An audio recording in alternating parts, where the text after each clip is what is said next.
Indian officials have said that there are other countries that are buying Russian oil. It's okay. Like China, for instance, It's buys okay. more. Yeah. Why are you singling India out? The United States has turned its sharpest trade weapon on India. President Donald Trump's administration doubled tariffs on Indian goods to 50%, the steepest duty imposed on any country in the world. The additional 25% penalty is being justified as punishment for India's continued purchase of Russian oil.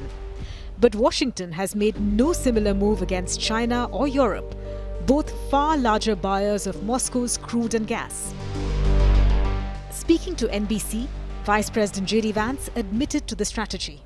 The president has applied aggressive economic leverage, for example, the secondary tariffs on India to try to make it harder for the Russians to get rich from their oil economy. He's tried to make it clear that Russia can be reinvited into the world economy if they stop the killing, but they're going to continue to be isolated if they don't stop the killing. China is actually the largest buyer of Russian oil. They're close. They're about equal. Why no sanctions on China? Well, obviously, we have a 54% tariff on the PRC right now. So we've already applied pretty hefty sanctions on the Chinese.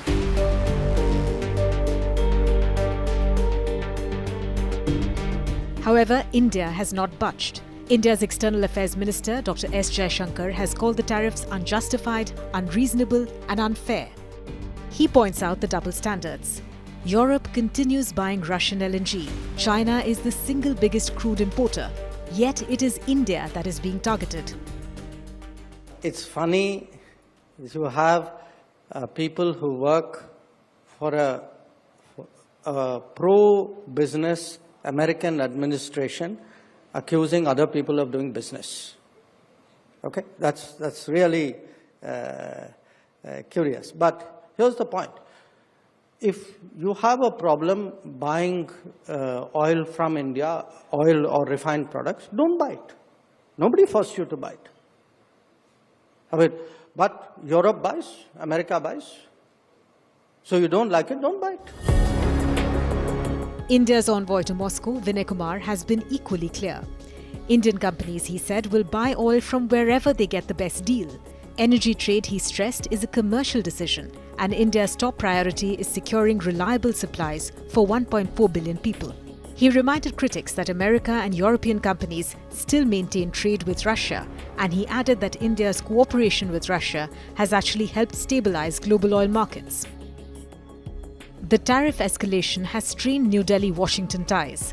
A scheduled visit by US trade negotiators this week was cancelled. Talks on a broader trade deal remain frozen, with India refusing to open its agricultural and dairy sectors. Analysts warn the tariff blow could shave 0.8% points of India's growth this year and the next.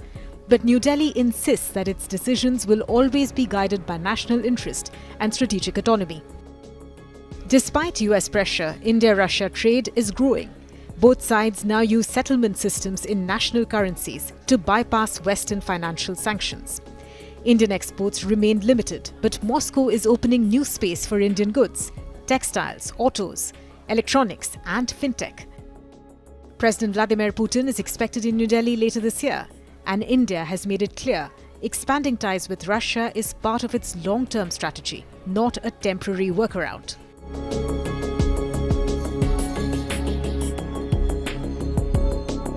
For India, the message is simple. Energy security for 1.4 billion people comes before Western pressure. New Delhi will buy oil where it gets the best deal and will not compromise on national interest.